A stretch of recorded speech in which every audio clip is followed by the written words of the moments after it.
Buenos días, 8 de la mañana, viene el día con una fuerza tremenda, sobre todo en lo geopolítico, pero antes de lo geopolítico, con lo que ya empieza a verse en toda Europa y podemos avanzar de aquí en Negocios Televisión. Europa tiene el punto de mira ahora mismo en la flota fantasma de buques de Vladimir Putin y acaba de encontrar cuál es la vía por la que Vladimir Putin ha conseguido levantar, elevar, crear la flota y quiere ir ya a la sanción, sanción y sanción. Se llaman oligarcas, pero no son rusos. Son navieros griegos que habrían hecho el agosto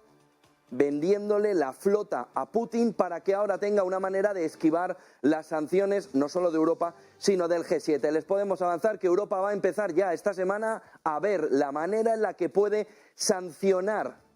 porque además los paquetes ahora mismo ya puestos en marcha lo permiten, a esos oligarcas griegos que habrían vendido su flota precisamente para salvar la flota de Vladimir Putin. Se está apoyando Europa en distintos análisis internos y externos sobre cómo ha crecido la flota de Putin y cómo ha decrecido la flota de Grecia con esos oligarcas navieros que han conseguido hacer o conseguir vender, vamos a ver el primer gráfico, esa fotografía para ver de qué manera, por ejemplo en este gráfico de IF, que viene desde hace semanas ya apuntalando lo que la propia Comisión Europea está estudiando internamente, si esos oligarcas navieros griegos han conseguido sacar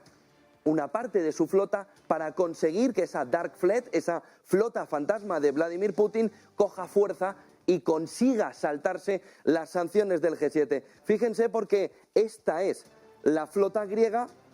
en continuo descenso hasta febrero de 2023, justo en el momento en el que la flota fantasma de Putin ganaba precisamente en el número de barcos. ¿Cómo lo está viendo la Unión Europea? ¿Cómo lo está viendo la Comisión? ¿Cómo lo está viendo Europa? A través de Bessel, que está permitiéndoles dar toda la flota ANGNAU, aquella que desde marzo del año pasado les íbamos contando que iba generando una gran parte del comercio internacional de petróleo, no solo ha ganado cuerpo, sino que es exponencial ahora mismo, a la vez que vemos como gran parte de la naviera griega del petróleo se ha marchado a la naviera fantasma de Rusia, de Vladimir Putin. Las sanciones permiten hacer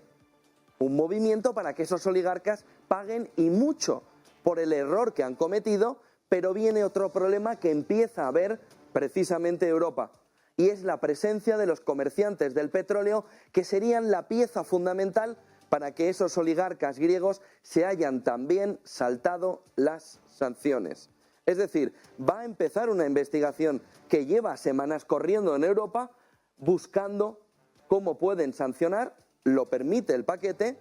de sanciones, los 10 que ya hay encima de la mesa, pero lo puede impedir si han hecho la venta primero a determinados comerciantes del petróleo que también se han forrado por el camino, como viene siendo en las últimas décadas, en los últimos 100 años, y ellos habrían sido la clave fundamental para traspasar de los barcos griegos del petróleo a los barcos rusos del petróleo en un efecto prácticamente continuo, desde que se vio que Europa quería sancionar el petróleo ruso vía marítima y que eran los navieros griegos quienes tenían el control de todo ese tránsito. Son ellos quienes han hecho mucho negocio con Rusia en las últimas décadas, en los últimos 50, 60 años, y ahora también quienes han conseguido darle esa bocanada de aire fresco. Dicen estas fuentes cercanas a la Comisión que apuntan que ahora mismo se está ya investigando de una manera muy seria cómo a estos oligarcas se les puede ahora implantar una sanción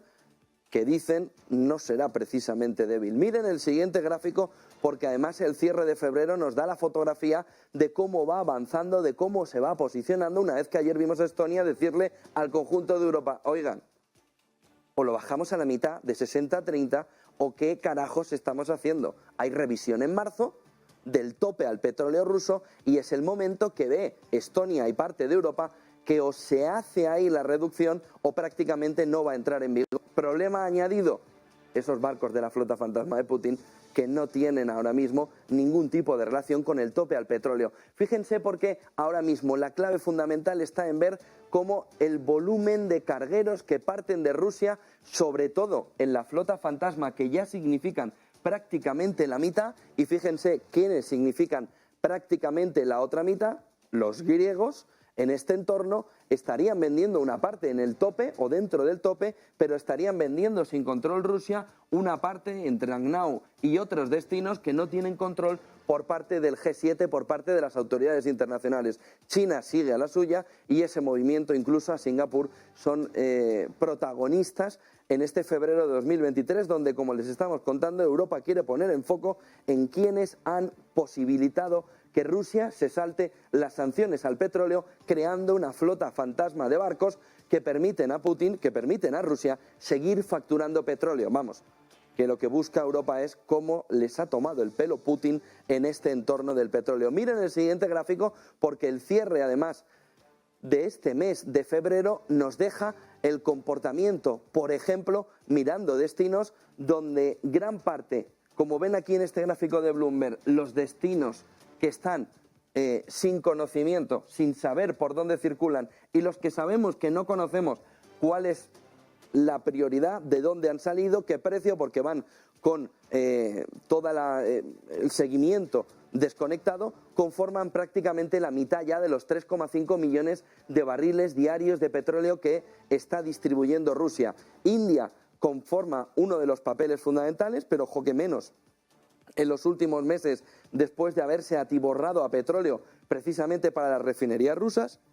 Y China, en ese movimiento de apertura, tampoco está aumentando justo en las últimas semanas esa cantidad de barriles diarios de petróleo, porque ha tenido precisamente en la reapertura el movimiento de captar por exceso petróleo ruso para lo que pueda venir en unos datos de economía china que hoy han salido y que conoceremos en breve, sobre cómo se ha deteriorado sobre todo la importación, la demanda interna china en un proceso de reapertura. Miren el siguiente gráfico, que nos marca también cómo son los destinos, los caminos por donde se evade, se saca, se juega el petróleo ruso. Ceuta ha cogido un papel fundamental ante los ojos de la Unión Europea, ante los ojos de Europa y ante los ojos del gobierno español, que siguen sin poner ninguna solución a esta cuestión de que, fíjense, no aparecía Ceuta, y Ceuta se ha convertido en uno de los escenarios fundamentales en enero y febrero, gestionando en el entorno de 5 millones de barriles de petróleo a través de la salida de Ceuta. Grecia sigue siendo uno de los puntos fundamentales, el fundamental aparte de la flota oscura, y otras localizaciones, otros destinos que está buscando Rusia para sacar ese petróleo, han ido cediendo terreno por una solución mucho más sencilla, como era la de Ceuta. Fíjense que esos otros destinos tenían una fuerza importante a lo largo del año pasado, en este color amarillo, pero incluso en febrero han desaparecido completamente, cuando ha emergido entre enero y febrero la posibilidad de transportar gran parte de ese petróleo a través de Ceuta como solución por el Cuerno de África para el conjunto de Asia, de tal manera que desde el Báltico caminan por el Mediterráneo de una manera mucho más sencilla y barata hacia Ceuta, si es que en Grecia no han tomado directamente el destino hacia Asia, hacia el Pacífico. De tal manera que esa fotografía nos marca que ahora mismo ya no hay necesidad, por Rusia, de buscar otras localizaciones en un entorno donde Ceuta y Grecia se han convertido en los pilares fundamentales, auspiciado además por ese movimiento de venta que ya está la Unión Europea, ya está Europa investigando sobre los oligarcas navieros griegos. Miren el siguiente gráfico, que nos marca también esta mañana cómo el movimiento ha descendido en la última semana. Parecía un éxito total, pero al ver los datos esta mañana, sobre todo de la demanda interna china, se entiende el movimiento de reducción desde el entorno de los 3,5 millones de barriles diarios de petróleo por parte de Rusia al entorno de los 3 millones. Una pequeña caída que sí que está mostrándonos que el problema no es solo que estén funcionando para Rusia, que estén funcionando las sanciones occidentales, sino que la demanda interna empieza a retraerse un poco en los datos que hemos conocido esta noche en China. Miren el siguiente gráfico, que nos marca también esta mañana cómo el movimiento a través de zonas geográficas viene impactado, sobre todo porque Rusia, esa gasolinera de petróleo para el mundo, se ha convertido en un suministrador total para Asia, siendo el factor fundamental de su crecimiento junto con esos barcos de la flota fantasma de Putin. Algo del Mediterráneo y sobre todo algo del sur de Europa, sobre todo en refinerías norte de África siguen siendo parte fundamental de esos 3.300.000 de barriles diarios de petróleo. Pero fíjense la importancia de Asia tomada durante el 2022, poco a poco, y sobre todo en la reapertura de China y en la competencia con India para convertirse en ese gran proveedor de Asia que ahora mismo ya es Rusia, gracias sobre todo a su flota fantasma de barcos que le ha permitido no seguir cayendo en la tendencia que empezaba a ver el G7 Occidente sobre las ventas de petróleo marítimo que iba haciendo Rusia. Esa flota fantasma de los navieros griegos ha hecho saltar por los aires y eso está haciendo que Europa empiece una investigación dura desde hace semanas para ver quién ha conseguido algo que aquí no tenía visibilidad, y es crear una flota fantasma precisamente al perder ¿quién? Todo este petróleo. El del norte de Europa ha conseguido tener un efecto sustitución. Último gráfico de la fotografía, son gráficos de Bloomberg que nos señalan además de qué manera ese estado dentro de Asia no es solo llevar el petróleo a China y a India, que sí, en ese entorno cercano en la última semana a los 900.000 barriles cada uno de los países, sino al entorno de empezar a distribuir mediante la flota fantasma de una manera muy agresiva cerca de 1,5 millones de barriles diarios de petróleo que no conocemos ni el precio ni el seguro, quién ha asegurado esa mercancía, porque no pueden haber sido aseguradoras europeas o del G7 o de Occidente, que son las que conforman el 90% del tejido mercantil o del movimiento del petróleo por el mundo. Fíjense, porque prácticamente la mitad de todo lo que se lleva a Asia ya viene por vía de la flota fantasma de Putin, solo conseguida gracias a la ayuda, tal y como está investigando Europa,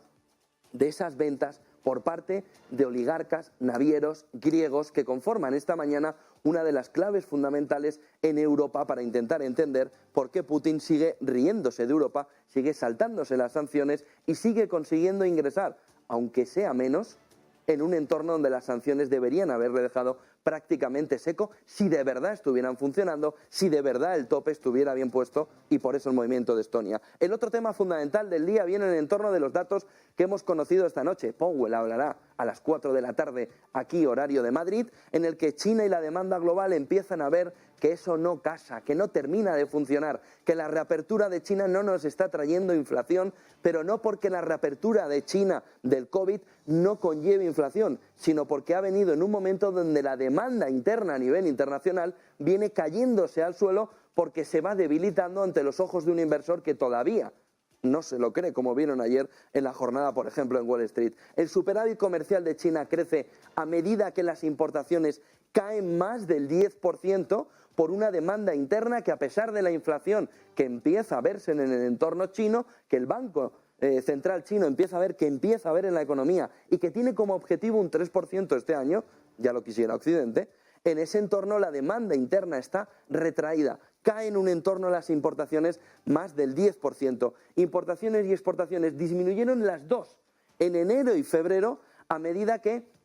dice el gobierno chino, la desaceleración económica mundial avanza. Ojo la OPEP, que tiene reunión en marzo y empieza a ver por el retrovisor la manera en la que China le da síntomas suficientes de que igual tiene que reducir todavía más la cantidad de petróleo que hay en el mercado, con lo que significaría con unos precios que hoy suben, pero que podrían subir mucho más si por otra contraparte Estados Unidos no puede sacar más reservas al mercado para detener a la OPEP. Ojo, porque lo que mira ahora mismo precisamente la OPEP son estos datos de China, en el que percibe China como gran exportador e importador del mundo que la desaceleración económica mundial avanza y avanza más de lo que esperaba. Por eso perciben los analistas, y lo han estado analizando durante las últimas 4 o 5 horas desde que conocimos el dato, sobre cómo no hay un efecto inflacionario en la perspectiva internacional de demanda, cómo no se ve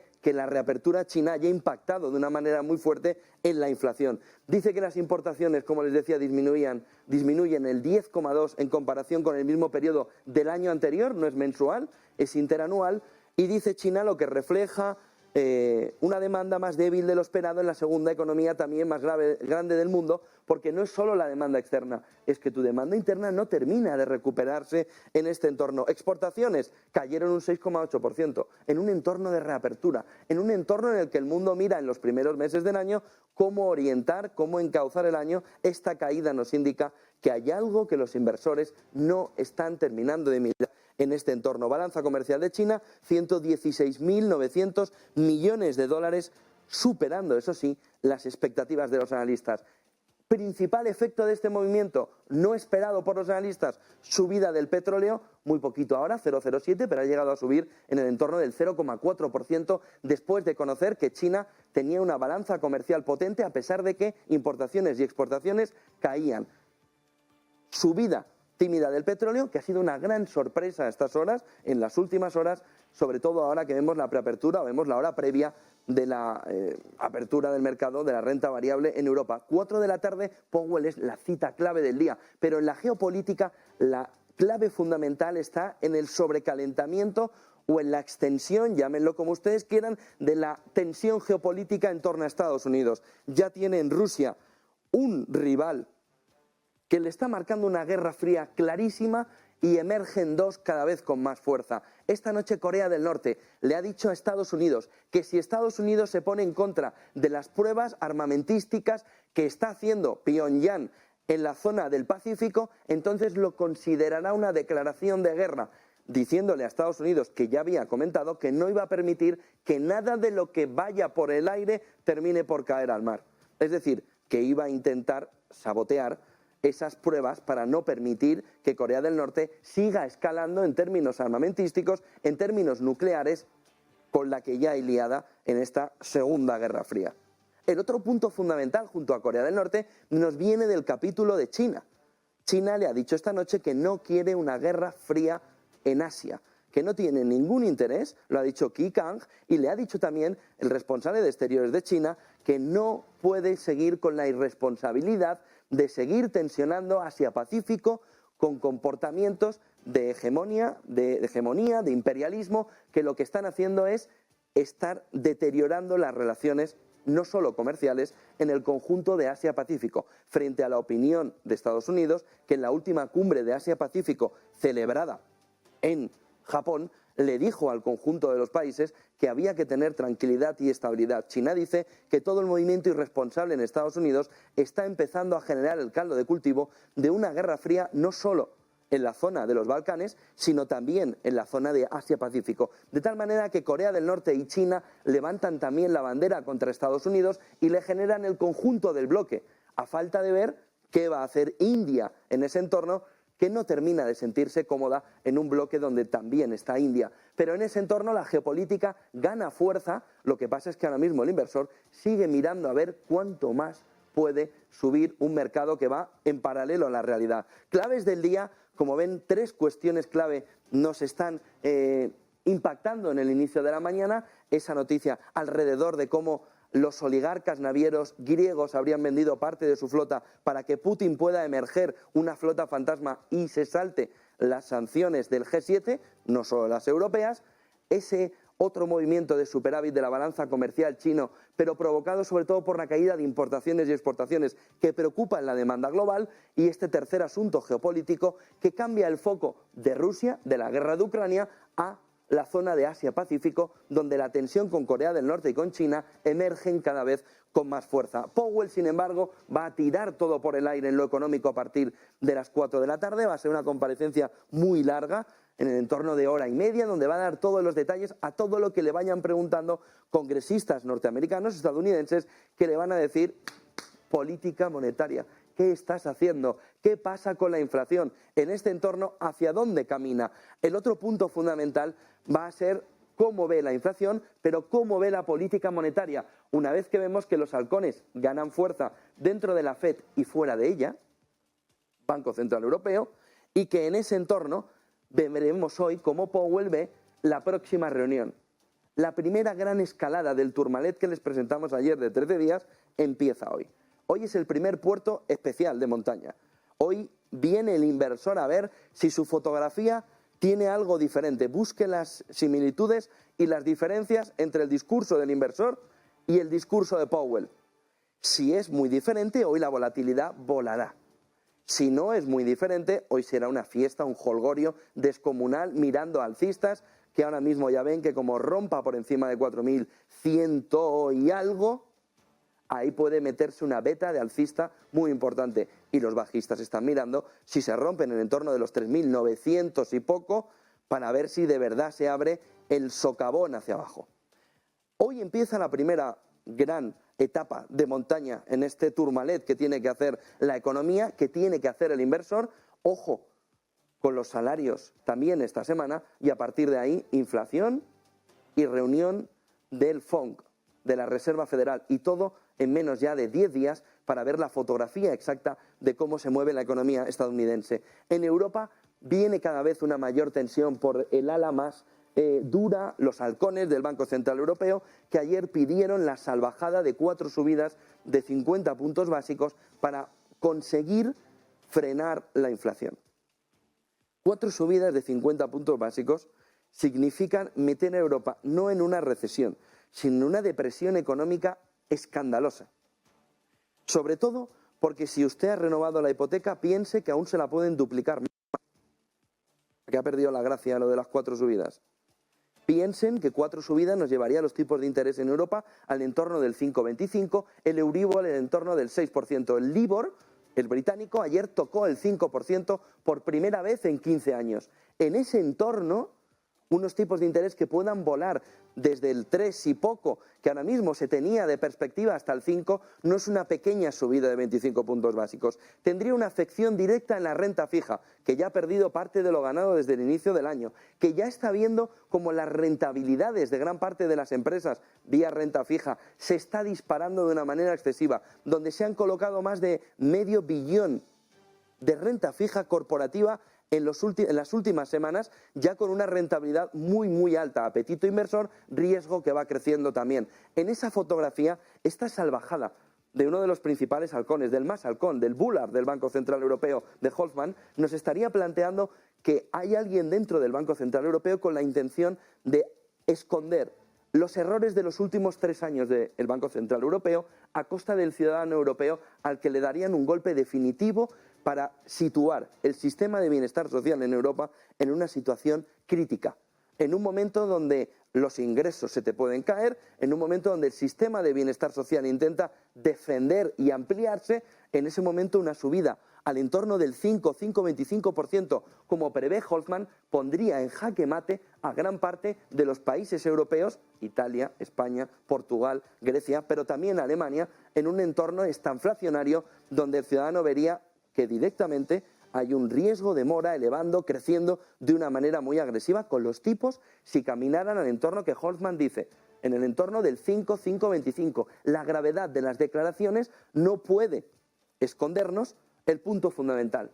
Los 3 años de errores continuos, ayer ya se lo contamos, por parte de los bancos centrales. La última o el último gran error en el entorno de decir, de opinar que era una inflación solo vinculada a cuestiones energéticas y a la cadena de suministro por la salida del coronavirus. Algo que ahora mismo ya se ha demostrado que no es, sino que es un problema estructural que el Banco Central Europeo no supo, por un lado, alertar a los gobiernos y que no supo frenar con unos inicios de subida de tipos de interés que habría parado gran parte del problema que ahora tenemos. El otro punto fundamental está en Estonia. Estonia pide reducir el precio del tope al petróleo, lo ha hecho hace unas horas,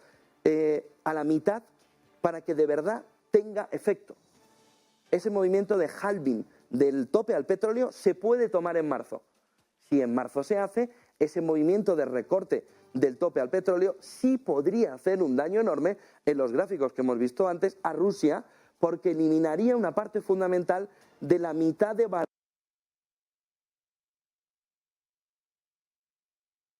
Sin la flota que ahora mismo estaría investigando la Comisión Europea,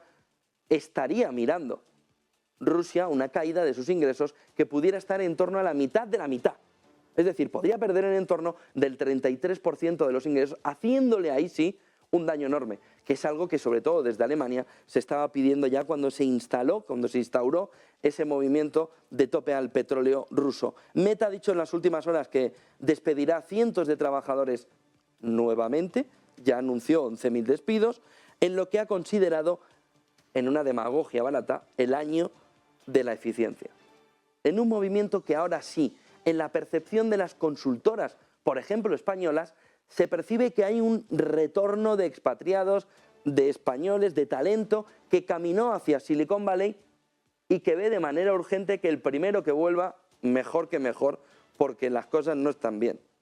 De tal manera que una serie de consultoras europeas están ayudando al trasvase de talento que se marchó de España y de otros países europeos a Silicon Valley, y que estos anuncios sucesivos por parte de empresas norteamericanas le están devolviendo a Europa el talento perdido en lo que Meta considera el año de la eficiencia.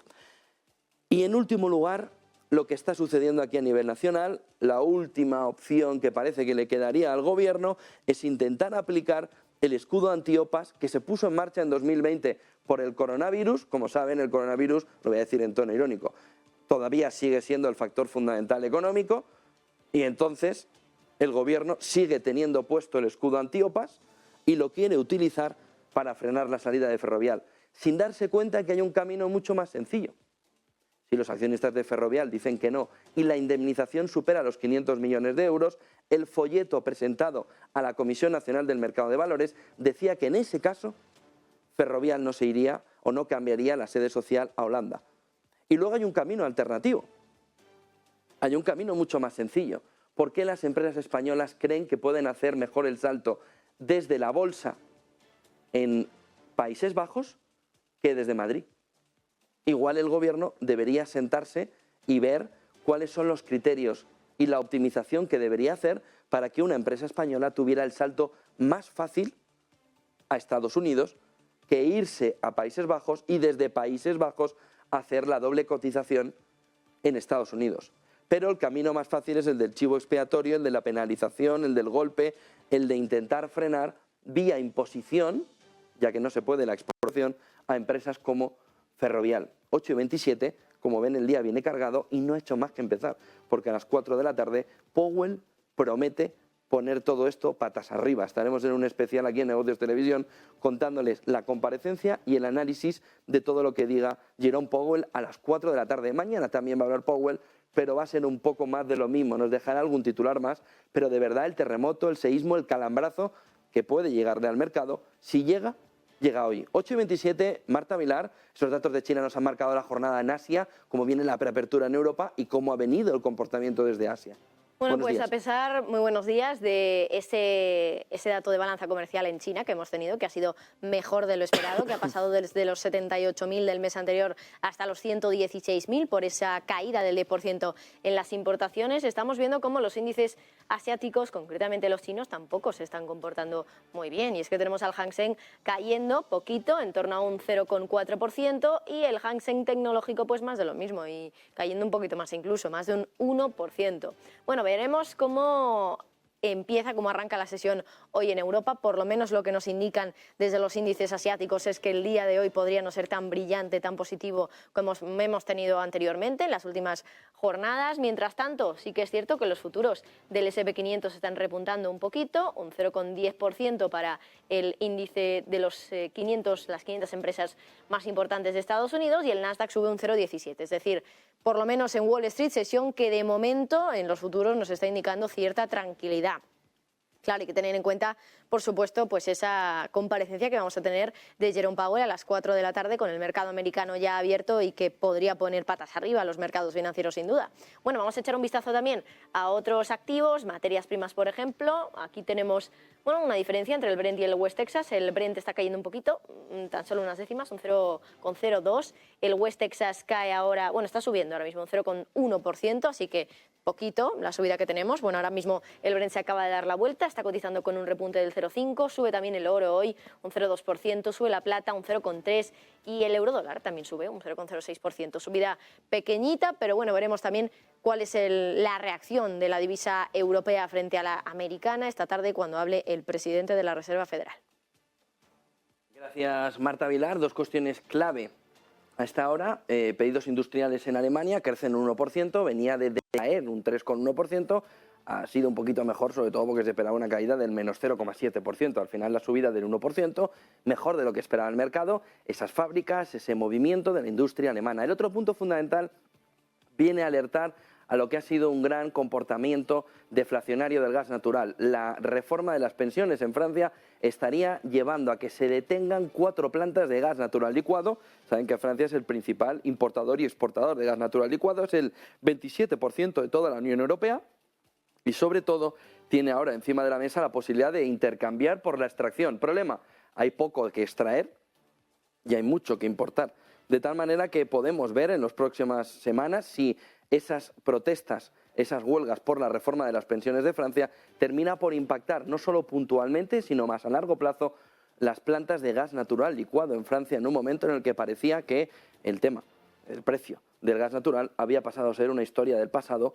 para los europeos. Pero este movimiento nos puede provocar aquí en Europa un movimiento de subida del precio del gas natural porque se detienen 4 plantas principales para el 27% de todo el gas natural que se consume en Europa. Cuando parecía que los problemas habían desaparecido, esa reforma de las pensiones viene sobre todo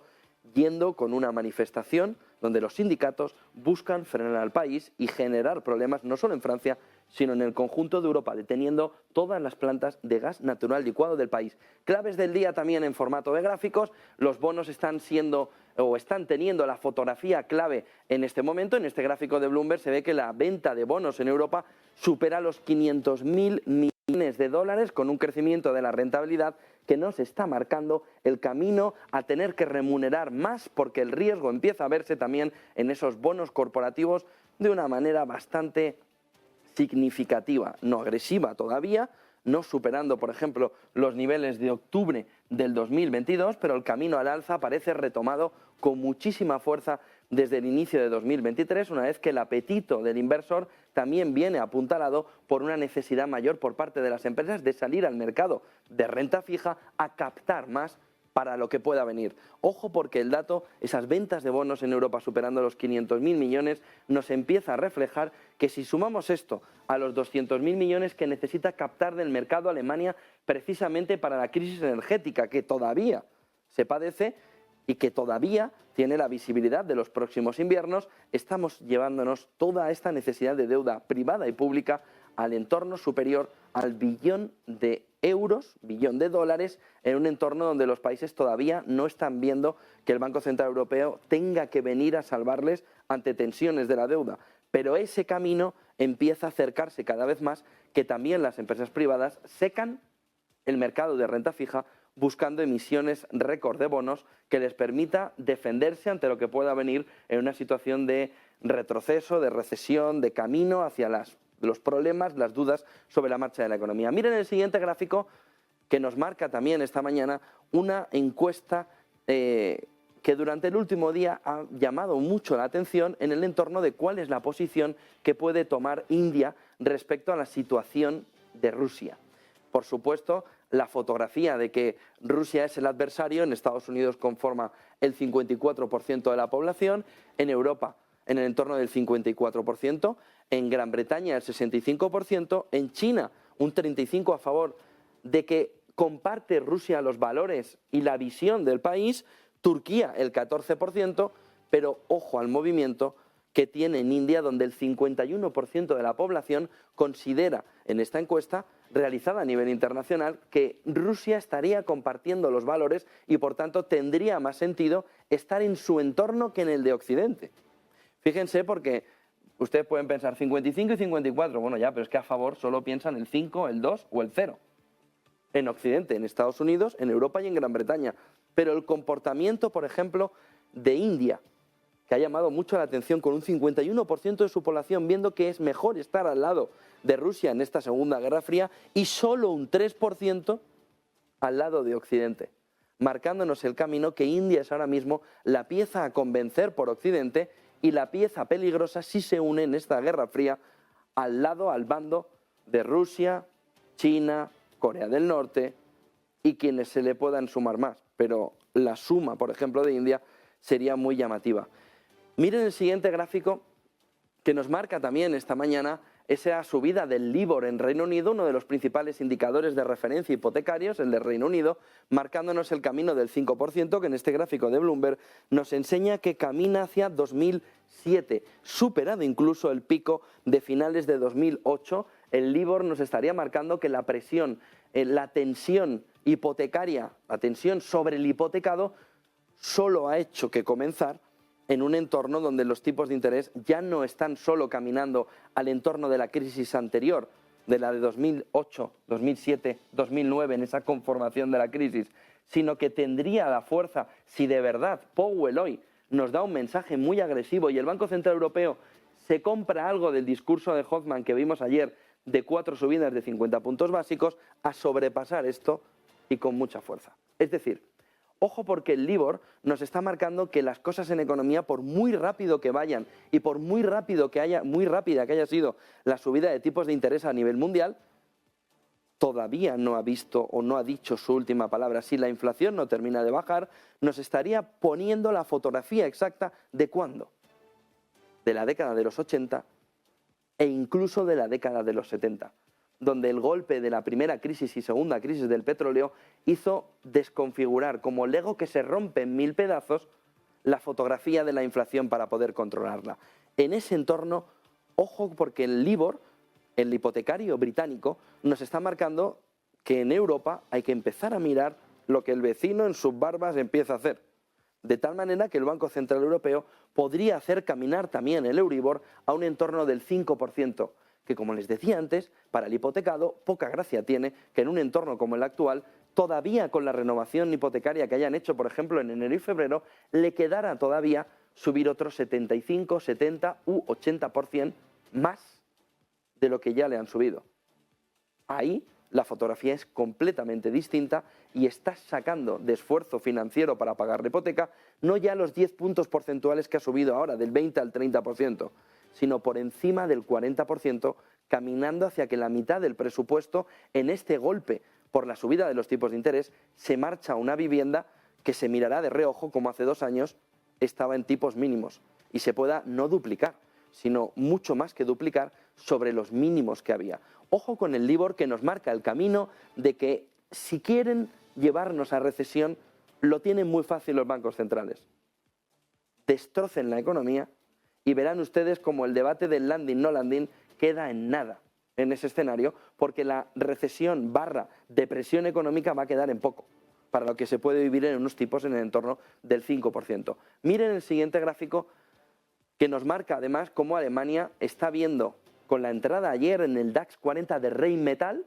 fenómeno guerra, entra en la fotografía del DAX 40 frente a Fresenius, se va a Fresenius, entra Rheinmetall, guerra, guerra y más guerra en el DAX también, entrando en el DAX 40, y sin embargo, todavía en ese entorno, Microsoft y Apple tienen una capitalización bursátil mayor, cada una de ellas, que todas las empresas alemanas juntas, alemanas. En ese entorno se mira a que si el rebote ahora mismo llega, sobre todo vía Nasdaq, llega vía growth, llega vía tecnológicas por el empuje de la inteligencia artificial, la vuelta al growth y la salida del value puede ser una realidad en apenas unos meses. Miren el siguiente gráfico, que nos marca también esta mañana cómo el cone de inflación en Europa nos está marcando el sobrecalentamiento de una economía que, a pesar de que el índice general nos cae ya hasta el 8,5% desde haber superado el 10%, la tendencia de la subyacente es a cortar en algún punto a la otra recta. De tal manera que la subyacente nos estaría marcando el pico y no el índice general. Miren el siguiente gráfico, que nos marca también esta mañana el movimiento de reducción del porcentaje de deuda sobre Producto Interior Bruto que todos los estados, no solo el español, están haciendo. Fíjense el movimiento de Estados Unidos del 106 al 84%, marcado porque el nominal viene inflado por la inflación y el denominador de ese porcentaje viene también con un movimiento de reducción que hace que el porcentaje sobre Producto Interior Bruto real, marcado sobre todo por la inflación, le juega a favor de los gobiernos para reducir el porcentaje de deuda sobre Producto Interior Bruto. Algo que ya están avisando los analistas que es irreal porque viene reflejado por un entorno inflacionario. Miren el siguiente gráfico, que nos marca también esta mañana cómo Alemania ve en los costes y en los tiempos del envío de mercancías un comportamiento deflacionario que en el corto plazo puede jugarle muy a favor. Toda la parte de precios empieza a deteriorarse en el plano positivo, pero sobre todo la cadena de suministro empieza a relajarse, dando la sensación que en términos inflacionarios los componentes deflacionarios de Alemania podrían empezar a darnos una buena noticia en breve en términos inflacionarios y en términos de crecimiento de su economía. Miren el siguiente gráfico, que nos marca también esta mañana el error de los últimos 3 años de los bancos centrales. En este gráfico de Macrobond lo que podemos ver es que, a pesar de lo que habían dicho los bancos centrales, de que el componente del petróleo era la clave fundamental, sobre todo en la economía norteamericana, la caída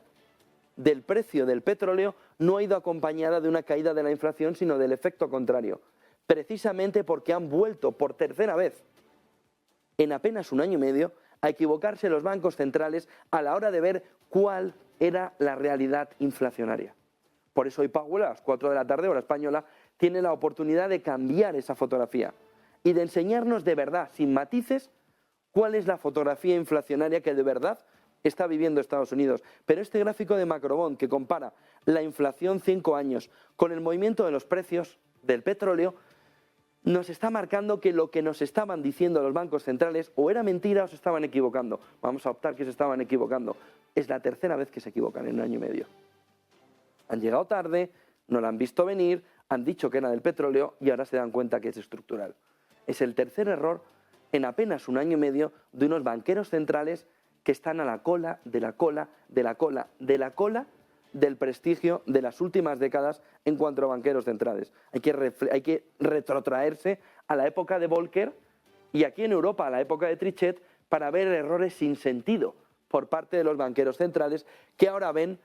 como esto que ellos decían, aquí está, unidos, tanto precio del petróleo como subida de la inflación, no era real, sino que había un componente inflacionario estructural, sobre todo provocado por los malgastadores de los gobiernos. Esa política fiscal expansiva que se pasó de frenada y que ahora lleva a que los banqueros centrales tengan que hacer pagar a la población por los errores de los gobernantes a la hora de insuflar demasiado contenido en la economía. En Estados Unidos con paquetes, en Europa con avales. Pero la fotografía es la misma, helicópteros lanzando dinero a las economías. Miren el siguiente gráfico, enseguida estamos con Daniel Lacalle, que nos marca también cómo la perspectiva inflacionaria a nivel mundial afecta además más en determinados entornos donde la inflación, el golpe provocado por la energía, nos ha dejado una primera ronda y ahora empiezan a crecer sobre todo países con menos recursos. Fíjense, porque si vemos el componente inflacionario que para 2023, empiezan a tener países BRICS en el entorno del 3,3, disminuyendo, pero teniendo efectos inflacionarios que empiezan a crecer también en determinados países, como China, todavía muy contenido, previsión del 2,3, y la zona norte, Occidente, marcando una inflación que le empieza a generar o que le empieza a resultar una pérdida de competencia muy grande hacia el crecimiento de estos BRICS, Brasil, Rusia, India, China o México, que empiezan a caminar contra Occidente en una mejora de su productividad en la comparación. No sé si tenemos un gráfico más y entramos enseguida con Daniel Lacalle a analizar esta fotografía. La clave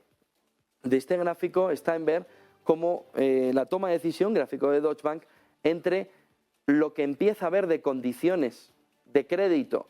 y el core de la inflación empieza a reflejarnos que se empieza a ver una apertura entre una relajación de las condiciones de financiación vividas sobre todo en el 2022 y el aumento inflacionario que los bancos centrales no estaban viendo. Ese error que comentábamos antes en el gráfico de Macrobond, Deutsche Bank lo refleja en estas dos gráficas, en estas dos líneas que nos marcan que cada vez que el Banco Central Europeo relajaba las condiciones de financiación, se estaba poniendo el caldo de cultivo para la subida inflacionaria en Europa. Fíjense el reflejo. Sube, movimiento de caída, movimiento ya de caída de las condiciones de financiación, subida hasta el cielo y más allá de esa inflación que estamos todavía viendo sin freno. Miren el siguiente gráfico que nos marca esta mañana la fotografía de cómo hoy Powell tiene la oportunidad de abrir una beta alcista o una beta bajista. Más del 70% están ahora mismo en posición corta, con un punto clave, 4.094,17 en el S&P 500. Ese es el nivel de compra. A partir de que hoy, según lo que diga Powell, empiece el S&P 500 a romper con fuerza en el entorno de los 4.094, a partir de ahí se puede abrir una SPIT alcista. ¿Dónde está el movimiento hoy para ser negativo? Un movimiento hasta los 3.924,66, donde las posiciones bajistas empiezan la cadena de venta rápida. Rápida, venta, venta, venta. 4 de la tarde aquí en Negocios Televisión, las palabras de Powell que van a decidir si el mercado tiene a corto plazo el camino alcista definitivamente, 4.094, o 3.924, se comporta en el nuevo número a mirar por parte de los analistas. 78% está en corto, a la espera de Powell hoy, para ver si camina hacia ese entorno alcista o bajista. Ojo con el movimiento porque hay mucha posición corta hoy, 78% de movimiento que va a esperar a las palabras de Powell, por lo que el calambrazo hoy en el mercado puede ser enorme. Y un último gráfico para ver esta mañana también cómo, mirando a más largo plazo, la dependencia sobre todo de la longevidad, de la duración mayor cada vez de la población y sobre todo de la no presencia de nuevas generaciones que pueden hacer efecto sustitución, nos lleva a que en este gráfico podemos ver cómo las tasas de desempleo, o las tasas de empleo, perdón, que tienen que ir creciendo para poder pagar las pensiones de la nueva población que va haciéndose cada vez más mayor y que va ampliándose, por ejemplo, en países como Italia, en un entorno caminando, fíjense, desde la situación actual de 2020, que se vivía en 2020, a 2050, el envejecimiento poblacional de Estados Unidos, China, en este entorno, Japón, Alemania, Reino Unido, menos India, Francia, sobre todo Italia, Corea del Sur, Canadá, nos llevaría a que hay dos opciones. O las nuevas generaciones o los más jóvenes van a tener que pagar una cantidad impositiva, una presión fiscal, que ahora mismo es una broma, lo del 45 o 50%, para poder pagar eso, o hay un movimiento claro de empobrecimiento de los mayores cuando en 2050 esos pensionistas no tengan a quien les pague precisamente esa pensión. Hay una parte de cultura financiera que va en que este no es un modelo de capitalización. Lo que pagamos no es para nosotros, es para los que están. Y los que vengan tendrán que pagarlo a los que estamos ahora, haciéndonos mayores. De tal manera que este gráfico nos refleja, y es uno de los gráficos más vistos en las últimas horas, sobre todo en Estados Unidos, que hay una línea importante de inversión que va, megatendencia, dirigida a la demografía. O la demografía, esta demografía se arregla, o la fotografía es que vamos a un mundo en el que las generaciones más jóvenes van a empobrecerse salvajemente, para poder pagar a los que lleguen a mayores, lleguen a tener mayor edad, esa cada vez mayor longevidad en esa vida, que sobre todo al no haber tasa de reemplazo, está marcando que ahora mismo tenemos un problema a partir de 2030 que tiene fecha límite. En 2050 el sistema de pensiones como lo conocemos ahora mismo no existirá. 8:48 de la mañana, Marta Vilar nos trae enseguida los titulares del día.